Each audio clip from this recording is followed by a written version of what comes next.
The famous poison that quickly makes Africans widows or widowers and children orphans. It also reduces brain capacity is the Maggi cube. My name is Israel Mensa Gota and this is Good Living Ghana. It was created in 1886 by the Swiss Julius Maggi for poor workers who had difficult social situations and who did not eat properly because meat and fish were very expensive. In order to provide the synthetic taste of meat and fish to these poor Europeans, Julius Maggi imposed the Maggi cube with its famous red and yellow colors on the packaging. In 1884, after the Berlin Conference, colonizers were encouraged to export large numbers of this popular poison to their colonies, which were mostly in Africa.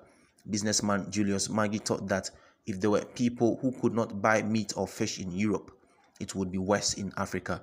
So he exported and ingeniously launched his advertising with the yellow and red colors that competed with the red and white colors of another poisonous product, the sugar-laden Coca-Cola brand at the time. He succeeded because Maggi Cube products can be kept longer at higher temperatures and with the possibility of giving synthetic meat or fish taste whenever used. As early as 1910 and to this day, Africans began and continue to put it in every dish, even when grinding pepper, pies, and other flour products. More than 100 million cubes are sold every day throughout Africa to such an extent that, to avoid import problems, the Swiss have created 11 factories on the continent despite the public health risk. Maggi consists of over 40% salt, mostly the highly poisonous monosodium glutamate.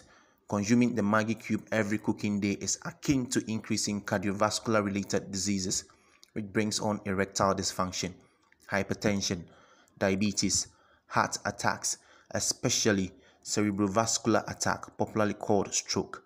Sneakily and unmistakably, the Maggi cube is one of the primary causes of stroke in Africa, and yet we continue to consume it. Like smoking and alcohol, it is very addictive. There are millions of homes that cannot do without its taste, the killer taste. So let's reduce the use of this and resort to our local spices. Kindly take note of this and if possible, share with family and friends to save them.